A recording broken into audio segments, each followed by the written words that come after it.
Hi viewers, welcome back to Easy English with Manjunath channel. Today's class I am going to one of the important topic parts of speech. Let's learn today's class what is parts of speech and how many kinds of parts of speech, where do we use parts of speech, why do we learn parts of speech, everything. Let's learn today's class. Before going to learn, please, who has not subscribed my channel, please subscribe and say to all your friends, and let's get dive into the video. First of all, let's look at what is parts of speech. Parts of speech. Parts of speech are the basic categories of words according to their function in a sentence. Every word in a sentence belongs to one of these categories based on how it is used. There are 8 parts of speech in English grammar. They are as below. First one is nouns, second one is pronouns, third one is verbs, fourth one is adjectives, and fifth one is adverbs, sixth one is preposition, seventh one conjunctions, and eighth one interjections. Parts of speech called in Kannada ಭಾಷಾಂಗಗಳು. ಪ್ರಿಯ ವೀಕ್ಷಕರೇ, ಇಂದಿನ ಕ್ಲಾಸ್ನಲ್ಲಿ ನಾವು ಪ್ರಮುಖವಾದ very important topic ಆದಂಥ English ಗ್ರಾಮರ್ನಲ್ಲಿ parts of speech ಎಂದರೇನು, parts of speech ಯಾಕೆ ಮತ್ತು ಹೇಗೆ ಎಲ್ಲಿ ಉಪಯೋಗಿಸಬೇಕು ಅದನ್ನೆಲ್ಲ ಇಂದಿನ ಕ್ಲಾಸ್ನಲ್ಲಿ ಕಲಿತುಕೊಳ್ಳೋಣ. ಅದಕ್ಕಿಂತ ಮುಂಚೆ ನನ್ನ ಚಾನಲ್ ಇನ್ನೂ ಯಾರ್ಯಾರು ಸಬ್ಸ್ಕ್ರೈಬ್ ಮಾಡಿಲ್ಲ, ಪ್ಲೀಸ್ ಸಬ್ಸ್ಕ್ರೈಬ್ ಮಾಡಿ, ಶೇರ್ ಮಾಡಿ ಅಂತ ಹೇಳುತ್ತಾ ಇಂದಿನ ಕ್ಲಾಸ್ ಪ್ರಾರಂಭಿಸೋಣ ಬನ್ನಿ. ಭಾಷಾಂಗಗಳು. ಭಾಷಾಂಗಗಳು ಎಂದರೆ ಭಾಷೆಯ ಅಂಗಗಳು. ಜಗತ್ತಿನಲ್ಲಿರುವ ಎಲ್ಲ ಭಾಷೆಗಳು ಕೆಲವು ಅಂಗಗಳನ್ನು ಒಳಗೊಂಡಿರುತ್ತವೆ. Without organs there is no language. Without parts of speech there is no language. ಭಾಷಾಂಗಗಳಿಲ್ಲದೆ ಯಾವುದೇ ಭಾಷೆಗಳು ರಚಿಸಲು ಅಥವಾ ಉಪಯೋಗಿಸಲು ಸಾಧ್ಯವಿಲ್ಲ. ಭಾಷಾಂಗಗಳನ್ನು ಎಲ್ಲ ಭಾಷೆಗಳಲ್ಲಿಯೂ ಭಾಷಾಂಗಗಳನ್ನು ಒಳಗೊಂಡಿರುತ್ತವೆ. ಹಾಗಾದರೆ ಈ ಭಾಷಾಂಗಗಳೆಂದರೇನು, ಅದು ಯಾಕೆ ಉಪಯೋಗಿಸಬೇಕು, ಮತ್ತು ಅದನ್ನು ಕಲಿಯೋದರಿಂದ ಏನು ನಮಗೆ ಉಪಯೋಗವಾಗುತ್ತದೆ ಎಂದು ಇಂದಿನ ಕ್ಲಾಸ್ನಲ್ಲಿ ತಿಳಿದುಕೊಳ್ಳೋಣ ಬನ್ನಿ. ಭಾಷಾಂಗಗಳು ಎಂದರೆ ಭಾಷೆಯ ಅಂಗಗಳು ಎಂದರ್ಥ. ಹೇಗೆ ಮನುಷ್ಯನಿಗೆ ದೇಹದ ಅಂಗಗಳಿರುತ್ತವೆಯೋ ಅದೇ ತರಹ ಮರಗಳಿಗೆ ಹೇಗೆ ಮರದ ಭಾಗಗಳಿರುತ್ತವೆಯೋ, ಅದೇ ಥರ ವಾಹನಗಳಿಗೆ ಹೇಗೆ ವಾಹನಗಳ ಬಿಡಿ ಭಾಗಗಳು ಇರುತ್ತವೆಯೋ, ಅದೇ ಥರ ಇಂಗ್ಲೀಷ್ ಭಾಷೆಗೂ ಕೂಡ ಕೆಲವು ಅಂಗಗಳಿವೆ. ಆ ಅಂಗಗಳಿಗೆ ನಾವು ಪಾರ್ಟ್ಸ್ ಆಫ್ ಸ್ಪೀಚ್, ಭಾಷಾಂಗಗಳು ಎಂದು ಕರೆಯುತ್ತೇವೆ.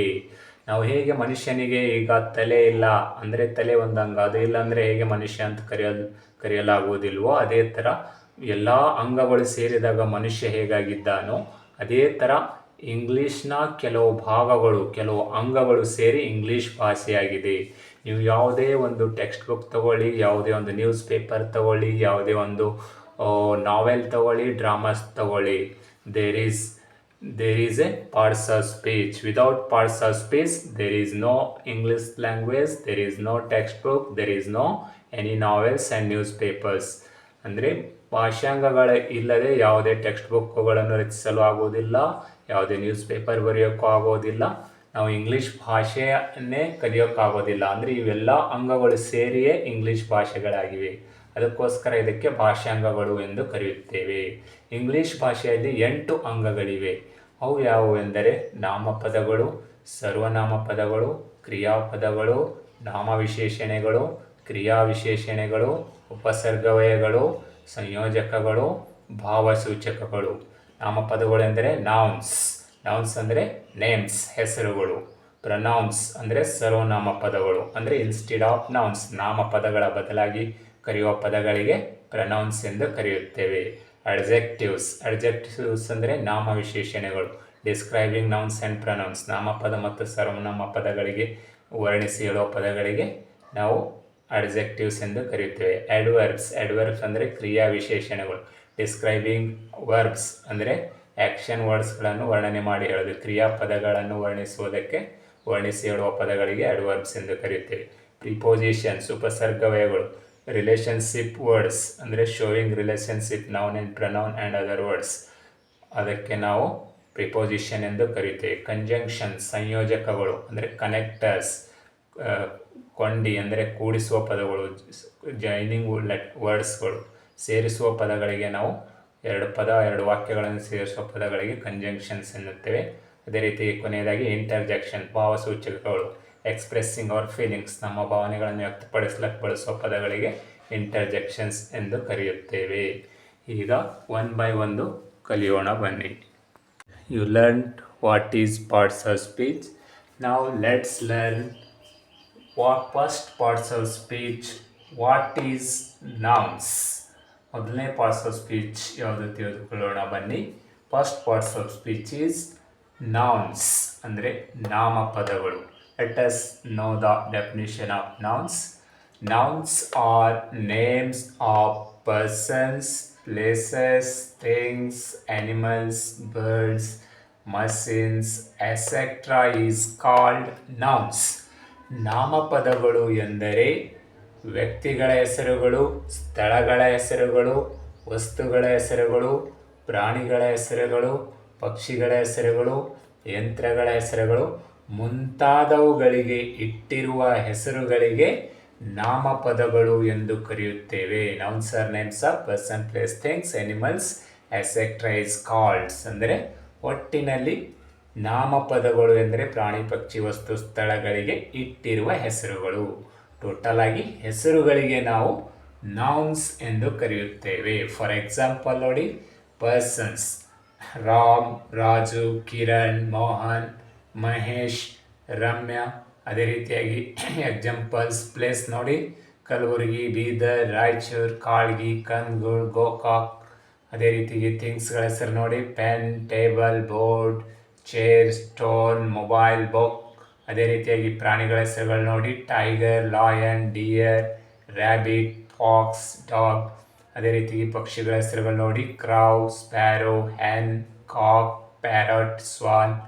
ಒಟ್ಟಿನಲ್ಲಿ ವ್ಯಕ್ತಿಗಳು, ಸ್ಥಳಗಳು, ವಸ್ತುಗಳು, ಪ್ರಾಣಿಗಳು, ಪಕ್ಷಿಗಳು, ಯಂತ್ರಗಳು ಮುಂತಾದವುಗಳಿಗೆ ಇಟ್ಟಿರುವ ಹೆಸರುಗಳಿಗೆ ನಾವು ನಾಮಪದಗಳು ಎಂದು ಕರೆಯುತ್ತೇವೆ.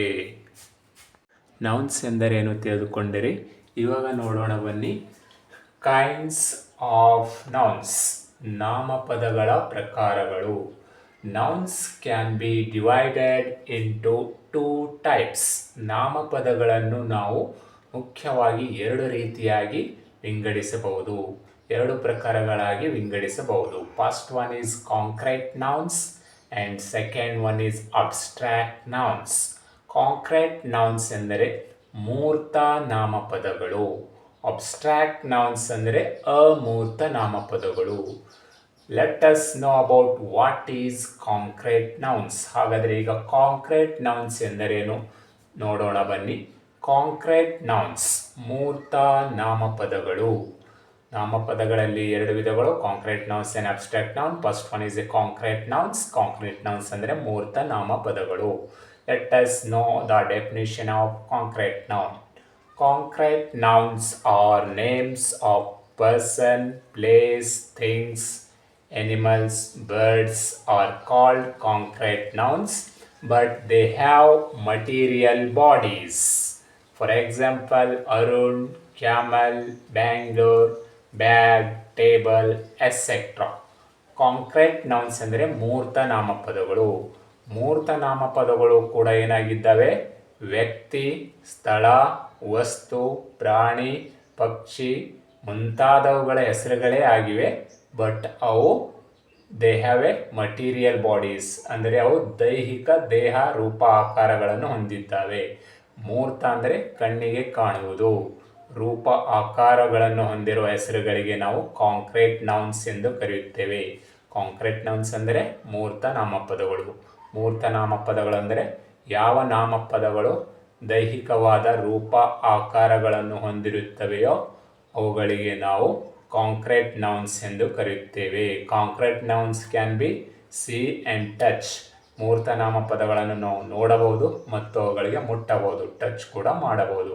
ಫಾರ್ ಎಕ್ಸಾಂಪಲ್ ನೋಡಿ, ಉದಾಹರಣೆಗೆ Arun, camel, Bengaluru, bag, table, etcetera ಮುಂತಾದವುಗಳು ಇವೆಲ್ಲ ಮೂರ್ತ ನಾಮಪದಗಳಿಗೆ ಉದಾಹರಣೆಗಳು. ಅಂದರೆ ಇವೆಲ್ಲ ದೈಹಿಕವಾದ ರೂಪ ಮತ್ತು ಆಕಾರಗಳನ್ನು ಹೊಂದಿದ್ದಾವೆ. ಇವು ನಾವು ನೋಡಬಹುದು ಮತ್ತು ಮುಟ್ಟಬಹುದು. ಯಾವುದು ದೈಹಿಕವಾದ ರೂಪ ಆಕಾರವನ್ನು ಹೊಂದಿರುತ್ತವೆ ಅವುಗಳಿಗೆ ಕಾಂಕ್ರೀಟ್ ನೌನ್ಸ್ ಎಂದು ಕರೆಯುತ್ತೇವೆ. ಈಗ ಕೈಂಡ್ಸ್ ಆಫ್ ಕಾಂಕ್ರೀಟ್ ನೌನ್ಸ್. ಹಾಗಾದರೆ ಕಾಂಕ್ರೀಟ್ ನೌನ್ಸ್ನ ಪ್ರಕಾರಗಳನ್ನು ತಿಳಿದುಕೊಳ್ಳೋಣ ಬನ್ನಿ. ಮೂರ್ತ ನಾಮಪದಗಳಲ್ಲಿ ಕೂಡ ಕೆಲವು ಪ್ರಕಾರಗಳಿವೆ. ಕೈಂಡ್ಸ್ ಆಫ್ ಕಾಂಕ್ರೀಟ್ ನೌನ್ಸ್, ಮೂರ್ತ ನಾಮಪದಗಳ ಪ್ರಕಾರಗಳು. There are 4 kinds in concrete nouns. Concrete ನೌನ್ಸ್ನಲ್ಲಿ 4 ವಿಧಗಳಿವೆ, 4 ಪ್ರಕಾರಗಳಿವೆ. They are proper nouns, collective nouns, common nouns, material nouns. Concrete nouns ಅಲ್ಲಿ 4 ವಿಧಗಳು. ಮೂರ್ತ ನಾಮಪದಗಳಲ್ಲಿ 4 ಪ್ರಕಾರಗಳಿವೆ. First one is a proper nouns. Proper nouns ಅಂದರೆ ಅಂಕಿತ ನಾಮ. ಕಾಮನ್ ನೌನ್ಸ್, ಕಾಮನ್ ನೌನ್ಸ್ ಅಂದರೆ ರೂಢನಾಮ. ಕಲೆಕ್ಟಿವ್ ನೌನ್ಸ್, ಕಲೆಕ್ಟಿವ್ ನೌನ್ಸ್ ಅಂದರೆ ಸಮೂಹವಾಚಕಗಳು. ಮಟೀರಿಯಲ್ ನೌನ್ಸ್, ಮಟೀರಿಯಲ್ ನೌನ್ಸ್ ಅಂದರೆ ವಸ್ತುವಾಚಕಗಳು. ಗೊತ್ತಾಯ್ತಲ್ಲ ವಿದ್ಯಾರ್ಥಿಗಳೇ, ನೌನ್ಸ್ ಅಂದ್ರೇನು, ಮತ್ತು ನೌನ್ಸಲ್ಲಿ ಎಷ್ಟು ವಿಧಗಳಿವೆ, ಹಾಗೂ ಕಾಂಕ್ರೀಟ್ ನೌನ್ ಎಂದರೇನು, ಮತ್ತು ಕಾಂಕ್ರೀಟ್ ನೌನ್ನಲ್ಲಿ ಎಷ್ಟು ಪ್ರಕಾರಗಳಿದ್ದಾವೆ ಎಂದು ತಿಳಿದುಕೊಂಡ್ರಿ. ಇವಾಗ ನೋಡೋಣ, ಒನ್ ಬೈ ಒನ್ ಕಲಿಯೋಣ ಬನ್ನಿ. ಕಾಂಕ್ರೀಟ್ ನೌನ್ ಎಂದರೇನು, ಕಾಂಕ್ರೀಟ್ ನೌನ್ನಲ್ಲಿ ಎಷ್ಟು ಪ್ರಕಾರಗಳಿವೆ ಎಂದು ತಿಳಿದುಕೊಂಡ್ರಿ. ಇವಾಗ ಒನ್ ಬೈ ಒನ್ ಎಕ್ಸ್ಪ್ಲನೇಷನ್ ತಿಳಿದುಕೊಳ್ಳೋಣ ಬನ್ನಿ. Let's learn kinds of concrete noun. There are 4 kinds in concrete noun. First one is a proper noun, second one is a common noun, third one is a collective noun, and fourth one is a material noun. Let's learn one by one. ಇವಾಗ ಒಂದೊಂದಾಗಿ ತಿಳಿದುಕೊಳ್ಳೋಣ ಬನ್ನಿ. ಅಂದರೆ concrete noun, ಮೂರ್ತ ನಾಮಪದಗಳಲ್ಲಿ 4 ಪ್ರಕಾರಗಳಿವೆ, 4 ವಿಧಗಳಿವೆ. ಮೊದಲನೇದು ಪ್ರಾಪರ್ ನೌನ್ಸ್. ಪ್ರಾಪರ್ ನೌನ್ಸ್ ಅಂದರೆ ಅಂಕಿತ ನಾಮಗಳು ಅಥವಾ ಅಂಕಿತ ನಾಮಪದ ಎಂದು ಕರೆಯುತ್ತೇವೆ. ಇವಾಗ ಡೆಫಿನೇಷನ್ ತೆಗೆದುಕೊಳ್ಳೋಣ ಬನ್ನಿ. ಅಂಕಿತ ನಾಮಪದ ಎಂದರೇನೆಂದು, nouns which names some particular things, person, places names are called proper nouns. Proper nouns begin with capital letters. ಅಂಕಿತ ನಾಮಪದ ಎಂದರೆ ಕೆಲವು ನಿರ್ದಿಷ್ಟವಾದ ವ್ಯಕ್ತಿ, ವಸ್ತು, ಸ್ಥಳಗಳಿಗೆ ಇಟ್ಟಿರುವ ಹೆಸರುಗಳಿಗೆ ನಾವು ಅಂಕಿತ ನಾಮಪದಗಳು ಎಂದು ಕರೆಯುತ್ತೇವೆ. ಅಂದರೆ particular things, person, places name ಆಗಿರಬೇಕು. ಅಂದರೆ ನಿರ್ದಿಷ್ಟವಾಗಿ ಇಟ್ಟಿರುವ ವ್ಯಕ್ತಿ, ವಸ್ತು, ಸ್ಥಳಗಳ ಹೆಸರುಗಳಿಗೆ ನಾವು ಪ್ರಾಪರ್ ನೌನ್ ಎಂದು ಕರೆಯುತ್ತೇವೆ. ಉದಾಹರಣೆಗೆ Rabindranath Tagore, Kuvempu, Rohan, Ravi, Radhika, Sushmita, Navya, Rani, India, Japan, America, Australia ಇವೆಲ್ಲ ಪ್ರಾಪರ್ ನೌನ್ಗಳಿಗೆ ಉದಾಹರಣೆಗಳಾಗಿವೆ. ಗೊತ್ತಾಯ್ತಲ್ಲ ವೀಕ್ಷಕರೇ. ಪ್ರಾಪರ್ ನೌನ್ಸ್ ಅಂದರೆ very simple, particular person, place, things ನೇಮ್ಸ್ಗಳಿಗೆ ನಾವು ಪ್ರಾಪರ್ ನೌನ್ಸ್ ಎಂದು ಕರೆಯುತ್ತೇವೆ. Now let's learn second type of concrete noun is common noun. ಅಂದರೆ ಕಾಂಕ್ರೀಟ್ ನೌನ್ನಲ್ಲಿ ಎರಡನೇ ಪ್ರಕಾರ ಯಾವುದೆಂದರೆ, ಮೂರ್ತ ನಾಮಪದಗಳಲ್ಲಿ ಎರಡನೇ ಪ್ರಕಾರ ಕಾಮನ್ ನೌನ್ಸ್, ರೂಢ ನಾಮಪದಗಳು. ಕಾಮನ್ ನೌನ್ಸ್ ಅಂದರೆ ರೂಢ ನಾಮಪದಗಳು. Let's learn the definition of common nouns. The noun which don't refer to particular person, place or things of the same class are called common nouns.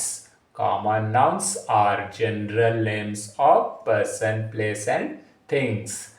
ರೂಢನಾಮಪದಗಳು ಎಂದರೆ ರೂಢಿಯಿಂದ ಬಂದಂಥ ಹೆಸರುಗಳಿಗೆ ನಾವು ರೂಢನಾಮಪದಗಳು ಎಂದು ಕರೆಯುತ್ತೇವೆ. ಅವು ಯಾವುದೇ ನಿರ್ದಿಷ್ಟವಾದ ವ್ಯಕ್ತಿ, ಸ್ಥಳ, ವಸ್ತುಗಳ ಹೆಸರುಗಳಾಗಿರುವುದಿಲ್ಲ. ಅವು ಸಾಮಾನ್ಯ ಹೆಸರುಗಳಾಗಿರುತ್ತವೆ. ಅಂದರೆ ವ್ಯಕ್ತಿ ವಸ್ತು ಸ್ಥಳಗಳ ಸಾಮಾನ್ಯ ಹೆಸರುಗಳಾಗಿರುತ್ತವೆ, ರೂಢಿಯಿಂದ ಬಂದಂಥ ಹೆಸರುಗಳಾಗಿರುತ್ತವೆ. ಅವು ನಿರ್ದಿಷ್ಟವಾಗಿ ಇಟ್ಟಿರುವ ಹೆಸರುಗಳಾಗಿರುವುದಿಲ್ಲ. ಅಂಥ ಹೆಸರುಗಳಿಗೆ, ಅಂಥ ಪದಗಳಿಗೆ ನಾವು ರೂಢನಾಮ ಪದಗಳು ಎಂದು ಕರೆಯುತ್ತೇವೆ. For example, man, doctor, book, train, shop, pen, box, students, lawyer, village, market, house, ಎಸೆಟ್ರಾ.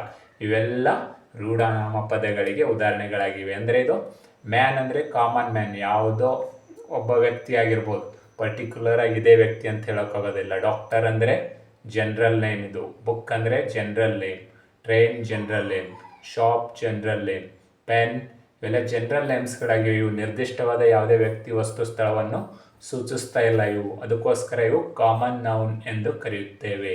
Common noun ಎಂದರೆ ರೂಢಿಯಿಂದ, ಬಾಯಿಂದ ಬಾಯಿಗೆ ಬಂದಂಥ ಹೆಸರುಗಳಾಗಿವೆ. ಅವುಗಳಿಗೆ ನಾವು ಇಂಗ್ಲೀಷಲ್ಲಿ ಕಾಮನ್ ನೌನ್ಸ್ ಎಂದು ಕರೆಯುತ್ತೇವೆ, ರೂಢನಾಮ ಪದಗಳು ಎಂದು ಕರೆಯುತ್ತೇವೆ. ಇವಾಗ ಮೂರನೇ ಒಂದು ಪ್ರಕಾರ ನೋಡೋಣ ಬನ್ನಿ. ಕಾಂಕ್ರೀಟ್ ನೌನಲ್ಲಿ ಕಾಮನ್ ನೌನ್ ಎಂದರೇನು ತಿಳಿದುಕೊಂಡ್ರಿ. ಇವಾಗ ಬನ್ನಿ, third type of concrete noun is collective noun. Collective noun ಎಂದರೇನು ತಿಳಿದುಕೊಳ್ಳೋಣ ಬನ್ನಿ. ಕಲೆಕ್ಟಿವ್ ನೌನ್ ಅಂದರೆ ಸಮೂಹವಾಚಕಗಳು. First let us know the definition of collective noun. Collective nouns are group names. The name of group of people, animals, places or things are called collective nouns. ಸಮೂಹವಾಚಕಗಳು ಎಂದರೆ ಗುಂಪುಗಳ ಹೆಸರುಗಳಾಗಿವೆ. ಅಂದರೆ ಜನರ ಗುಂಪುಗಳು, ಪ್ರಾಣಿಗಳ ಗುಂಪುಗಳು, ಸ್ಥಳಗಳ ಗುಂಪುಗಳು, ವಸ್ತುಗಳ ಗುಂಪುಗಳು ಮುಂತಾದವುಗಳ ಗುಂಪುಗಳ ಹೆಸರುಗಳಿಗೆ ನಾವು ಕಲೆಕ್ಟಿವ್ ನೌನ್ಸ್ ಎಂದು ಕರೆಯುತ್ತೇವೆ. ಕಲೆಕ್ಟಿವ್ ಅಂದರೆ ಒಂದು ಕಡೆ ಕೂಡಿಸೋದು, ಒಂದು ಕಡೆ ಸೇರಿ ಅದಕ್ಕೊಂದು ಹೆಸರು ಇಡೋದಕ್ಕೆ ಕಲೆಕ್ಟಿವ್ ನೌನ್ಸ್ ಅಂತೇಳಿ ಕರಿತೀವಿ. ಅಂದರೆ ಸಮೂಹವಾಚಕಗಳು. ಸಮೂಹ ಅಂದರೆ ಎಲ್ಲ ಸೇರಿ ಒಂದು ಹೆಸರು ಇಡೋದಕ್ಕೆ ಸಮೂಹವಾಚಕಗಳು ಅಂತ ಕರಿತೀವಿ. ಫಾರ್ ಎಕ್ಸಾಂಪಲ್ ನೋಡಿ, ನಿಮ್ಗೆ ಗೊತ್ತಾಗುತ್ತೆ, ಗ್ರೂಪ್ ಆಫ್ ಪೀಪಲ್, ಜನರ ಗುಂಪುಗಳ ಹೆಸರುಗಳಿಗೆ. For example, family. ಫ್ಯಾಮಿಲಿ ಅಂದರೆ ಒಂದು ಕುಟುಂಬದಲ್ಲಿರುವ ಸದಸ್ಯರ ಸಂಖ್ಯೆ ಎಲ್ಲ ಕೂಡಿದರೆ ಫ್ಯಾಮಿಲಿ ಆಗುತ್ತೆ. ಅವರೆಲ್ಲರ ಹೆಸರುಗಳು ಸೇರಿ ನಾವು ಫ್ಯಾಮಿಲಿ ಅಂತ ಇಟ್ಟಿದ್ದೇವೆ. ಅದೇ ಥರ ಆಟಗಾರ ತಂಡ, ಟೀಮ್, ಆಟಗಾರರೆಲ್ಲ ಸೇರಿದಾಗ ಟೀಮ್ ಆಗುತ್ತೆ, ಇದೊಂದು ಕಲೆಕ್ಟಿವ್ ನೌನ್. ಅದೇ ಥರ ಕ್ಲಾಸ್, ತರಗತಿ, ವಿದ್ಯಾರ್ಥಿಗಳೆಲ್ಲ ಸೇರಿದಾಗ ಕ್ಲಾಸ್ ಆಗುತ್ತೆ. ಅದೇ ಥರ ಸೈನಿಕರು ಸೇರಿದಾಗ ಆರ್ಮಿ, ಪೊಲೀಸ್, ಬ್ಯಾಂಡ್. ಅದೇ ಥರ ಪ್ರಾಣಿಗಳ ಗುಂಪು ನೋಡಿ, ಕ್ಯಾಟಲ್, ದನಗಳ ಗುಂಪು, ಹರ್ಡ್, ದನಗಳ ಗುಂಪು, ಫ್ಲಾಕ್, ಕುರಿಗಳ ಹಿಂಡು, ಶೌಲ್, ಮೀನುಗಳ ಹಿಂಡು, ಪ್ಯಾಕ್, ತೋಳಗಳ ಗುಂಪು, ಸ್ಟ್ರಿಂಗ್, ಒಂಟೆಗಳ ಗುಂಪು, ಗ್ಯಾಗಲ್, ಬೆಳ್ಳಕ್ಕಿ, ಬಾತುಕೋಳಿಗಳ ಗುಂಪು. ಅದೇ ಥರ ಥಿಂಗ್ಸ್ಗಳ ಗುಂಪುಗಳು ನೋಡಿ, library, packet, bunch, heap, bundle, etcetera. ಒಟ್ಟಿನಲ್ಲಿ ಗುಂಪುಗಳ ಹೆಸರುಗಳಿಗೆ ಕಲೆಕ್ಟಿವ್ ನೌನ್ಸ್ ಎಂದು ಕರೆಯುತ್ತೇವೆ. ತಿಳಿತಲ್ಲ ಒಂದು ವೀಕ್ಷಕರೇ, ಕಲೆಕ್ಟಿವ್ ನೌನ್ಸ್ ಅಂದರೆ ಏನಂತ ಹೇಳಿ. ಟೋಟಲ್ ಆಗಿ ನಾವು ಗುಂಪುಗಳ ಹೆಸರುಗಳಿಗೆ ನಾವು ಕಲೆಕ್ಟಿವ್ ನೌನ್ಸ್ ಅಂತೇಳಿ ಕರಿತೀವಿ, ಸಮೂಹವಾಚಕಗಳು ಎಂದು ಕರಿತೀವಿ. ಕೊನೆಯ ಒಂದು ಟೈಪ್ ನೋಡೋಣ ಬನ್ನಿ ಕಾಂಕ್ರೀಟ್ ನೌನಲ್ಲಿ. Fourth kind of concrete noun is material nouns, ಅಂದರೆ ವಸ್ತುವಾಚಕಗಳು. ಡೆಫಿನಿಷನ್ ನೋಡಿ, material nouns are name of materials. The name of materials or substance that is used to make object is called material nouns. Material nouns ಎಂದರೆ ವಸ್ತುವಾಚಕಗಳು. ವಸ್ತುವಾಚಕಗಳು ಅಂದರೆ ವಸ್ತುಗಳ ಹೆಸರುಗಳಾಗಿವೆ. The name of material, substance ವಸ್ತುಗಳು, that is use to make object ವಸ್ತುಗಳನ್ನು ಮಾಡಲು ಅದನ್ನು ಉಪಯೋಗಿಸುತ್ತೇವೆ. ಕೆಲವು ವಸ್ತುಗಳನ್ನು ಯೂಸ್ ಮಾಡ್ಕೊಂಡು ಇನ್ನೊಂದು ವಸ್ತು ಯೂಸ್ ಮಾಡೋ ಸಲುವಾಗಿ ನಾವು ಉಪಯೋಗಿಸುವ ವಸ್ತುಗಳಿಗೆ ನಾವು ವಸ್ತುವಾಚಕಗಳು ಎಂದು ಕರೆಯುತ್ತೇವೆ. ಫಾರ್ ಎಕ್ಸಾಂಪಲ್ ನೋಡಿ, ನಿಮಗೆ ಈಸಿಯಾಗಿ ಅರ್ಥ ಆಗುತ್ತೆ. ಫಾರ್ ಎಕ್ಸಾಂಪಲ್, ಗೋಲ್ಡ್ ಅನ್ನೋದು ಒಂದು ವಸ್ತು ಇದೆ. ಈ ಗೋಲ್ಡ್ ಇಂದ ನಾವು ಏನು ಮಾಡ್ಬೋದು, ನೆಕ್ಲೆಸ್ ಮಾಡ್ಬೋದು, ಚೈನ್ ಮಾಡ್ಬೋದು. ಈ ಥರ ಇದು ಒಂದು ವಸ್ತುವಾಚಕ. ಇದರಿಂದ ಬೇರೆ ವಸ್ತು ಮಾಡೋಕ್ಕೆ ಯೂಸ್ ಆಗ್ತಿದೆ ಅಂದರೆ ಅದು ಮಟೀರಿಯಲ್ ನೌನ್ ಆಗುತ್ತೆ. ಐರನ್ನಿಂದ ನಾವು ಅನೇಕ ವಸ್ತುಗಳನ್ನು ಮಾಡಬಹುದು. ಫಾರ್ ಎಕ್ಸಾಂಪಲ್ ಹೇಳಿದರೆ, ಈಗ ಮಷಿನ್ಸ್ ಬಿಡಿ ಭಾಗಗಳಾಗಲಿ, ಐರನ್ಸ್ ಆಗಲಿ, ಬೇರೆ ಬೇರೆ ನಾವು ವಸ್ತುಗಳನ್ನು ಮಾಡ್ಬೋದು ಕಬ್ಬಿಣದಿಂದ. ಅದೇ ಥರ ಕಾಫರ್, ಇದು ಒಂದು ಮಟೀರಿಯಲ್ ನೌನ್. ಸಾಯಿಲ್, ಮಣ್ಣಿನಿಂದ ನಾವು ಮೂರ್ತಿಗಳು, ಮನೆ ಕಟ್ಟಬಹುದು, ಇದು ವಸ್ತುವಾಚಕ. ಸ್ಟೋನ್ ಮನೆ ಕಟ್ಟಬಹುದು. ಇದು ವಸ್ತುವಾಚಕ. ಸಿಮೆಂಟಿಂದ ಪ್ಲಾಸ್ಟರ್ ಮಾಡಬಹುದು, ಇದು ವಸ್ತುವಾಚಕ. ಗ್ಲಾಸಿಂದ ನಾವು ಅನೇಕ ವಸ್ತುಗಳನ್ನು ಮಾಡಬಹುದು. ಅದೇ ಥರ ಪ್ಲಾಸ್ಟಿಕ್ಕಿಂದ ಅನೇಕ ಪಾತ್ರೆಗಳು ಮಾಡಬಹುದು, ಅದು ಕೂಡ ಮಟೀರಿಯಲ್. ಲೆದರಿಂದ ಚಪ್ಪಲಿ ಅದು ಮಾಡಬಹುದು. ವುಡ್ಡಿಂದ ಟೇಬಲ್ ಕುರ್ಚಿ ಮಾಡಬಹುದು. ಪೇಪರಿಂದ ಪುಸ್ತಕ ತಯಾರು ಮಾಡೋದು. ಫ್ಲೋರಿಂದ ರೊಟ್ಟಿ ಮಾಡಬಹುದು ಅಥವಾ ಚಪಾತಿ ಮಾಡಬಹುದು. ಕಾಟನ್ನಿಂದ ಬಟ್ಟೆ ತಯಾರಿಸಬಹುದು.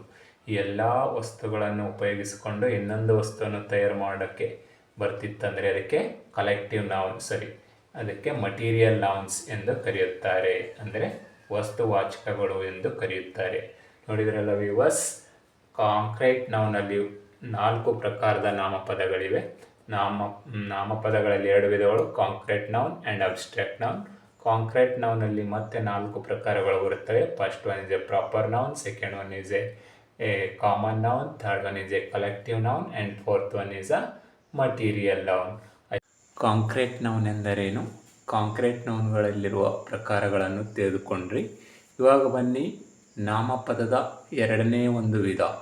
ಫಸ್ಟ್ ಟೈಪ್ ಕಾಂಕ್ರೀಟ್ ನೌನ್ ಕಲ್ತಿದ್ದೀರಿ. ಇವಾಗ second type abstract nouns. Abstract nouns ಅಂದರೆ ಅಮೂರ್ತ ನಾಮಪದಗಳು ಎಂದು ಕರೆಯುತ್ತೇವೆ. ಅಮೂರ್ತ ಅಂದರೆ ಕಾಣದೇ ಇರುವುದು, ಕಣ್ಣಿಗೆ ಕಾಣದೇ ಇರುವುದು ಮತ್ತು ಟಚ್ ಮಾಡ್ಲಕ್ಕೆ ಬರದೇ ಇರೋದಕ್ಕೆ ನಾವು ಅಬ್ಸ್ಟ್ರಾಕ್ಟ್ ನೌನ್ಸ್ ಎಂದು ಕರೆಯುತ್ತೇವೆ. Let us know the definition of abstract noun. Abstract nouns are name of qualities. They have no concrete bodies.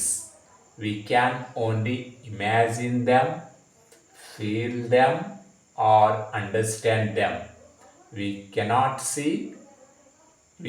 see them or touch them. Abstract nouns ಅಂದರೆ ಮೂರ್ತ ನಾಮಪದಗಳು. ಮೂರ್ತ ನಾಮಪದಗಳು ಗುಣಗಳ ಹೆಸರುಗಳಾಗಿವೆ. They have no concrete bodies. ಅವಕ್ಕೆ ಯಾವುದೇ ದೈಹಿಕ ರೂಪ ಆಕಾರಗಳನ್ನು ಹೊಂದಿರುವುದಿಲ್ಲ. We can only imagine them. ನಾವು ಕಲ್ಪನೆ ಮಾಡುವ ಮುಖಾಂತರ ನಾವು ತಿಳಿದುಕೊಳ್ಳಬಹುದು. We can imagine them and feel them or understand them. ಕಲ್ಪನೆ ಮಾಡುವ ಮುಖಾಂತರ ನಾವು ಅರ್ಥೈಸಿಕೊಳ್ಳಬಹುದು ಮತ್ತು ತಿಳಿದುಕೊಳ್ಳಬಹುದು. We cannot see them. ಅವುಗಳನ್ನು ನಾವು ನೋಡಲು ಸಾಧ್ಯವಿಲ್ಲ. We cannot touch them. ಅವುಗಳನ್ನು ಮುಟ್ಟಲು ಮತ್ತು ನೋಡಲು ಸಾಧ್ಯವಿಲ್ಲ. ಗೊತ್ತಾಯ್ತಲ್ಲ ವ್ಯೂವರ್ಸ್? ಅಬ್ಸ್ಟ್ರಾಕ್ಟ್ ನೌನ್ಸ್ ಅಂದರೆ ಅವು ಏನಾಗಿದ್ದಾವೆ? ಗುಣಗಳ ಹೆಸರುಗಳಾಗಿದ್ದಾವೆ. ಅವುಗಳಿಗೆ ಯಾವುದೇ ದೈಹಿಕ ರೂಪ ಆಕಾರಗಳನ್ನು ಹೊಂದಿರುವುದಿಲ್ಲ. ಜಸ್ಟ್ ನಾವು ಫೀಲ್ ಮಾಡ್ಕೋಬಹುದು, ಇಮ್ಯಾಜಿನೇಷನ್ ಮಾಡ್ಕೊಂಡು ಅರ್ಥೈಸಿಕೊಳ್ಳಬಹುದು. V cannot C and we cannot touch them. ನೋಡಲು ಮತ್ತು ಮುಟ್ಟಲು ಸಾಧ್ಯವಿಲ್ಲ. Which nouns we can't see and we can't touch, that kinds of nouns are called abstract nouns. Abstract nouns are name of qualities. They have no material bodies. ಅವಕ್ಕೆ ಯಾವುದೇ ದೈಹಿಕ ರೂಪ ಆಕಾರವನ್ನು ಹೊಂದಿರದೇ ಇರುವಂಥ ಹೆಸರುಗಳಿಗೆ ಅಬ್ಸ್ಟ್ರಾಕ್ಟ್ ನೌನ್ಸ್ ಎಂದು ಕರೆಯುತ್ತೇವೆ. ಫಾರ್ ಎಕ್ಸಾಂಪಲ್ ನೋಡಿ, respect ಅಂದರೆ ಗೌರವ ಅಂದರೆ ಅದು ಕಣ್ಣಿಗೆ ಕಾಣುವುದಿಲ್ಲ ಮತ್ತು ಮುಟ್ಟಲು ಬರುವುದಿಲ್ಲ. ಅದು ನಾವು ಜಸ್ಟ್ ಇಮ್ಯಾಜಿನೇಷನ್ ಮಾಡ್ಕೊಂಡು ಫೀಲ್ ಮಾಡ್ಕೊಂಡು ಮಾತ್ರ ಅರ್ಥೈಸ್ಕೊಳ್ಬೋದು. ಅದಕ್ಕೋಸ್ಕರ ರೆಸ್ಪೆಕ್ಟ್ ಅನ್ನೋ ವರ್ಡು ಅದು ಅಬ್ಸ್ಟ್ರಾಕ್ಟ್ ನೌನ್ ಆಗುತ್ತೆ, ಅಮೂರ್ತ ನಾಮಪದವಾಗುತ್ತದೆ. ಅಮೂರ್ತ ಅಂದರೆ ಕಣ್ಣಿಗೆ ಕಾಣದೇ ಇರೋದು, ಮುಟ್ಲಕ್ಕೆ ಬರದೇ ಇರುವಂಥ ಹೆಸರುಗಳಿಗೆ ಅಮೂರ್ತ ನಾಮಪದಗಳು ಎಂದು ಕರೆಯುತ್ತೇವೆ. ನಾವು ರೆಸ್ಪೆಕ್ಟ್ನ ನೋಡಲು ಸಾಧ್ಯವಿಲ್ಲ ಮತ್ತು ಮುಟ್ಟಲು ಸಾಧ್ಯವಿಲ್ಲ. ಅದೇ ಥರ 2ನೇ ಎಕ್ಸಾಂಪಲ್ ಜಸ್ಟಿಸ್ ಅಂದರೆ ನ್ಯಾಯ ಕೂಡ ಅದೇ ಥರ, ಅದು ಕಣ್ಣಿಗೂ ಕಾಣುವುದಿಲ್ಲ, ಮುಟ್ಟಲು ಸಾಧ್ಯವಿಲ್ಲ. ಅದೇ ಥರ ಟ್ರುತ್, ಸತ್ಯ, ಇದು ಕೂಡ ಹಾಗೆ, ನೋಡ್ಲಿಕ್ಕೆ ಸಾಧ್ಯ ಇಲ್ಲ, ಮುಟ್ಟಲು ಸಾಧ್ಯ ಇಲ್ಲ, ಯಾವುದೇ ದೈಹಿಕ ರೂಪ ಆಕಾರ ಹೊಂದಿಲ್ಲ. ಅದೇ ಥರ ಹೆಲ್ತ್, ಇನ್ನೊಂದು honesty, courage, wonder, poverty, fear, richness, coward, good, bad, excitement, angry, happiness, sad, etcetera. ಇವೆಲ್ಲ ಅಬ್ಸ್ಟ್ರಾಕ್ಟ್ ನೌನ್ಸ್ಗಳಿಗೆ ಉದಾಹರಣೆಗಳಾಗಿದ್ದಾವೆ. ಏಕೆಂದರೆ ಇವುಗಳನ್ನು ನಾವು ನೋಡಲು ಸಾಧ್ಯವಿಲ್ಲ ಮತ್ತು ಮುಟ್ಟಲು ಸಾಧ್ಯ ಇಲ್ಲ. ಈ ಎಲ್ಲ ಹೆಸರುಗಳಿಗೆ ಯಾವುದೇ ದೈಹಿಕ ರೂಪ ಆಕಾರವನ್ನು ಹೊಂದಿಲ್ಲ. ಟೋಟಲ್ ಆಗಿ ಅಬ್ಸ್ಟ್ರಾಕ್ಟ್ ನೌನ್ ಅಂದರೆ ವೆರಿ ಸಿಂಪಲ್. ಅವು ಯಾವುದೇ ದೈಹಿಕ ರೂಪ ಮತ್ತು ಆಕಾರಗಳನ್ನು ಹೊಂದಿರುವುದಿಲ್ಲ. ಅವುಗಳನ್ನು ನಾವು ಮುಟ್ಟಲು ಮತ್ತು ನೋಡಲು ಸಾಧ್ಯವಿಲ್ಲ. Just we can imagine them, we can feel them and understand them. We cannot see or cannot touch them. ಅವುಗಳನ್ನು ನೋಡಲು ಮತ್ತು ಮುಟ್ಟಲು ಸಾಧ್ಯವಿಲ್ಲ. ಕಲ್ಪನೆ ಮುಖಾಂತರ ಅವುಗಳನ್ನು ಅರ್ಥೈಸಿಕೊಳ್ಳಬಹುದು. ಇವುಗಳಿಗೆ ನಾವು ಅಬ್ಸ್ಟ್ರಾಕ್ಟ್ ನೌನ್ಸ್ ಎಂದು ಕರೆಯುತ್ತೇವೆ. ನಾಮಪದ ಎಂದರೇನು? ನಾಮಪದಗಳಲ್ಲಿರುವಂಥ ವಿಧಗಳಾದಂಥ ಕಾಂಕ್ರೀಟ್ ನೌನ್ ಮತ್ತು ಅಬ್ಸ್ಟ್ರಾಕ್ಟ್ ನೌನ್ಗಳೆಂದರೇನು ಅಂತೂ ಇಲ್ಲಿವರೆಗೂ ಕಲ್ತಿದ್ದೀರಿ. ಈಗ ನಾಮಪದಗಳು ಅವುಗಳ ಸಂಖ್ಯೆಗಳ ಆಧಾರದ ಮೇಲೆ ನಾವು 2 ರೀತಿಯಾಗಿ ವಿಭಾಗಿಸುತ್ತೇವೆ. ಹೌದು, first one countable noun and second one is uncountable noun. Let us know the what is countable noun. ಇವಾಗ ಕೌಂಟೇಬಲ್ ನೌನ್ಸ್ ಎಂದರೇನು ತಿಳಿದುಕೊಳ್ಳೋಣ ಬನ್ನಿ. A countable nouns are the name of things that can be counted or divided into singular or plurals. For example, book, table, pen, mobile, bag, etc. Countable nouns ಎಂದರೆ ಎಣಿಸಲು ಸಾಧ್ಯವಿರುವ ಹೆಸರುಗಳಿಗೆ ನಾವು countable nouns ಎಂದು ಕರೆಯುತ್ತೇವೆ. ಅವು ವಸ್ತುಗಳ ಹೆಸರಾಗಿರಬಹುದು, ಬೇರೆ ಏನೇ ಹೆಸರಾಗಿರಬಹುದು, ಯಾವ ಹೆಸರುಗಳು ಎಣಿಸಲು ಸಾಧ್ಯವಿದೆಯೋ ಅವುಗಳಿಗೆ ನಾವು ಕೌಂಟೇಬಲ್ ನೌನ್ ಎಂದು ಕರೆಯುತ್ತೇವೆ. ಕೌಂಟೇಬಲ್ ನೌನ್ಸ್ಗಳನ್ನು ನಾವು ಸಿಂಗುಲರ್ ಮತ್ತು ಪ್ಲೂರಲ್ ಆಗಿ ವಿಭಾಗಿಸಬಹುದು. ಅವನ್ನು 2 ರೀತಿಯಾಗಿ ಡಿವೈಡ್ ಮಾಡಬಹುದು, ಏಕವಚನ ಮತ್ತು ಬಹುವಚನ ಎಂದು. ಮತ್ತು ಅವು ಎಣಿಸಲು ಸಾಧ್ಯ ಇರುವ ಹೆಸರುಗಳಿಗೆ ನಾವು ಕೌಂಟೇಬಲ್ ನೌನ್ಸ್ ಎಂದು ಕರೆಯುತ್ತೇವೆ. ಉದಾಹರಣೆಗೆ book, table, pen, mobile, bag, etcetera. ಇವುಗಳನ್ನು ನಾವು ಎಣಿಸಲು ಸಾಧ್ಯ ಇದೆ ಮತ್ತು ಇವುಗಳನ್ನು ಪ್ಲೂರಲ್ ಕೂಡ ಮಾಡ್ಬೋದು. ಬುಕ್ ಇದ್ದರೆ ಬುಕ್ಸ್ ಮಾಡ್ಬೋದು, ಟೇಬಲ್ ಇದ್ದರೆ ಟೇಬಲ್ಸ್ ಮಾಡ್ಬೋದು, ಪೆನ್ಸ್, ಮೊಬೈಲ್ಸ್ ಈ ಥರ ನಾವು ಪ್ಲೂರಲ್ ಆಗಿಯೂ ಮಾಡ್ಬೋದು ಮತ್ತು ಎಣಿಸಲು ಸಾಧ್ಯ ಇರುವ ಹೆಸರುಗಳು ಇವು ಆಗಿವೆ. ಹಾಗಾಗಿ ಇವುಗಳಿಗೆ ಕೌಂಟೇಬಲ್ ನೌನ್ಸ್ ಎಂದು ಕರೆಯುತ್ತೇವೆ. ಯಾವ ಹೆಸರುಗಳು ಎಣಿಸಲು ಸಾಧ್ಯವಿದೆಯೋ ಮತ್ತು ಏಕವಚನ ಬಹುವಚನ ರೂಪಗಳಾಗಿ ಪರಿವರ್ತಿಸಲು ಸಾಧ್ಯವಿದೆಯೋ ಅಂಥ ಹೆಸರುಗಳಿಗೆ ಕೌಂಟೇಬಲ್ ನೌನ್ಸ್ ಎಂದು ಕರೆಯುತ್ತೇವೆ. ನಾವು come to the let us know what is uncountable nouns. ಹಾಗಾದರೆ ಈಗ ಅನ್ಕೌಂಟೇಬಲ್ ನೌನ್ ಎಂದರೇನು ತಿಳಿದುಕೊಳ್ಳೋಣ ಬನ್ನಿ. An uncountable noun is the name of thing that cannot be counted or divided into singular or plural. Uncountable noun ಎಂದರೆ ಎಣಿಸಲು ಬಾರದೇ ಇರುವ ಹೆಸರುಗಳಿಗೆ, ಯಾವ ಹೆಸರುಗಳು ಎಣಿಸಲು ಸಾಧ್ಯವಿಲ್ಲವೋ ಅಂಥ ಹೆಸರುಗಳಿಗೆ ನಾವು ಅನ್ಕೌಂಟೇಬಲ್ ನೌನ್ಸ್ ಎಂದು ಕರೆಯುತ್ತೇವೆ. ಅವುಗಳನ್ನು ನಾವು ಏಕವಚನ ಮತ್ತು ಬಹುವಚನ ರೂಪಗಳಾಗಿ ಪರಿವರ್ತಿಸಲು ಸಾಧ್ಯವಿಲ್ಲ. We can't divide into singular and plural. ಅವು ಒಂದೇ ರೂಪವಾಗಿರುತ್ತವೆ, ಅವು ಎಣಿಸಲು ಸಾಧ್ಯವಿಲ್ಲ. ಅಂಥ ಹೆಸರುಗಳಿಗೆ ನಾವು ಅನ್ಕೌಂಟೇಬಲ್ ನೌನ್ಸ್ ಎಂದು ಕರೆಯುತ್ತೇವೆ. ಉದಾಹರಣೆಗೆ ಮಿಲ್ಕ್ ನೋಡಿ, ಇದನ್ನು ನಾವು 1 ಹಾಲು 2 ಹಾಲು ಅಂತ ಎಣಿಸಲು ಸಾಧ್ಯವಿಲ್ಲ. ಅದೇ ಥರ water, oil, ink, oxygen, iron, gold, butter, copper, etcetera. ಈ ಎಲ್ಲ ಹೆಸರುಗಳು ನಾವು ಎಣಿಸಲು ಸಾಧ್ಯವಿಲ್ಲ. ಇವುಗಳಿಗೆ ನಾವು ಪ್ಲೂರಲ್ ಮಾಡೋಕ್ಕೂ ಸಾಧ್ಯವಿಲ್ಲ. ಮಿಲ್ಕ್ಸ್ ಅಂದರೆ ತಪ್ಪಾಗುತ್ತೆ, ಅದು ಬಹುವಚನ ರೂಪ ಮಾಡೋಕ್ಕೆ ಸಾಧ್ಯವಿಲ್ಲ. ಸೊ ಅಂಥ ಹೆಸರುಗಳಿಗೆ ನಾವು ಅನ್ಕೌಂಟೇಬಲ್ ನೌನ್ಸ್ ಎಂದು ಕರೆಯುತ್ತೇವೆ. ನೋಡಿದ್ರಲ್ಲ ವಿವರ್ಸ್, ನೌನ್ ಎಂದರೇನು, ನೌನ್ಗಳಲ್ಲಿರುವ ವಿಧಗಳೇ ಯಾವುವು ಮತ್ತು ಕೌಂಟೇಬಲ್ ನೌನ್ ಎಂದರೇನು, ಅನ್ಕೌಂಟೇಬಲ್ ನೌನ್ ಎಂದರೇನು. ಇವತ್ತಿನ ಕ್ಲಾಸ್ನಲ್ಲಿ ಎಲ್ಲ ತಿಳಿದುಕೊಂಡ್ರೆ ಐ ಹೋಪ್ ಇವತ್ತಿನ ಕ್ಲಾಸ್ ನಿಮಗೆ ಅರ್ಥ ಆಗಿದೆ ಅಂತ ಅನ್ಕೋತೀನಿ. ನನ್ನ ಕ್ಲಾಸ್ ಇಷ್ಟವಾದರೆ ಪ್ಲೀಸ್ ಸಬ್ಸ್ಕ್ರೈಬ್ ಮಾಡಿ, ಶೇರ್ ಮಾಡಿ ಅಂತ ಹೇಳುತ್ತಾ ನನ್ನ ಕ್ಲಾಸ್ ನೋಡೋದಕ್ಕೆ ಥ್ಯಾಂಕ್ಸ್ ಫಾರ್ ವಾಚಿಂಗ್.